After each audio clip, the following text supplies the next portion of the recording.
يهب لمن يشاء إناثا ويهب رضی اللہ عنہ تو اس کے سپہ سالار ہیں.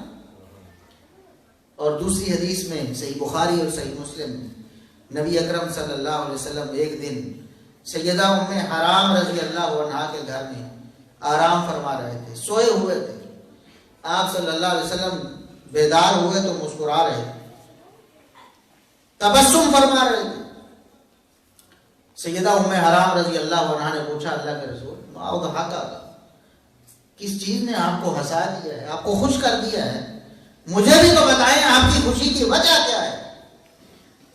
فرمایا اناس من امتی عرضوا علیہ، میری امت کے کچھ لوگ میرے اوپر پیش کیے گئے، میرے سامنے لائے گئے. کل ملوک علی الاسرہ، وہ جنت میں تختوں پر اس طرح ٹیکے لگائے ہوئے تھے جس طرح بادشاہ اپنے دربار میں تختوں پر ٹیکے لگائے ہوئے ہوتے ہیں. کل ملوک علی الاسرہ، بادشاہوں کی طرح جنت کے تختوں میں ٹیکے لگائے ہوئے میرے سامنے مجھے دکھائے گئے. پوچھا گیا اللہ کے رسول یہ کون خوش نصیب ہے، کون خوش نصیب ہے؟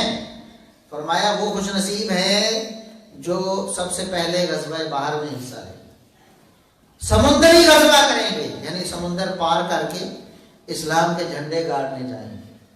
ام حرام رضی اللہ عنہا نے کہا اللہ کے رسول ادعو اللہ ان یجعلنی منہم، اتنی بڑی سعادت، اتنی بڑی خوش بختی، دعا کریں کہ میرا بھی شمار ان میں سے ہو، میرا بھی شمار ان میں سے ہو جائے. بعض بدبخت کہتے ہیں کہ یہ کوئی فضیلت ہے، یہ کوئی فضیلت ہے. سیدہ ام حرام رضی اللہ عنہا نے جب یہ فضیلت سنی تو باوجود عورت ہونے کے، خاتون ہونے کے، حالانکہ خاتون تھوڑی لڑنے جاتی، دعا عرض کیا اللہ کے رسول میرے لیے دعا کریں کہ میں بھی ان میں شامل ہوں. آپ نے فرمایا انت منہم، مجھے اللہ نے بتا دیا ہے تیرا بھی شمار ان میں ہونے والا.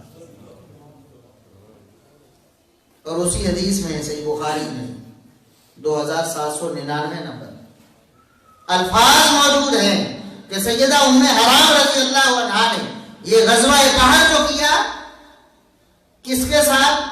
اپنے خامد عبادہ بن صامت رضی اللہ عنہ کے ساتھ اس نے حصہ لیا. اور عبادہ بن صامت کس کے ساتھ تھے؟ سیدنا معاویہ رضی اللہ عنہ کے ساتھ. ان کی سپہ سالاری میں وہ گئے، اس غزوے میں شریک ہوئے. جب واپس پلٹ رہے تھے تو ام حرام رضی اللہ عنہ اپنی سواری سے گر کر شہید ہو گئی. غزوے میں حصہ نہیں لیا، ساتھ گئی ہیں، واپسی پر اپنی سواری سے گر کر شہید ہو گئی ہیں. تو اللہ نے وہی مقام دے دیا جو غزوہ بحر کرنے والوں کو ملا تھا. اس کے سپہ سالار کون ہیں؟ سیدنا معاویہ بن ابی سفیان رضی اللہ عنہ. یہ ان کی شان، یہ ان کا مقام ہے.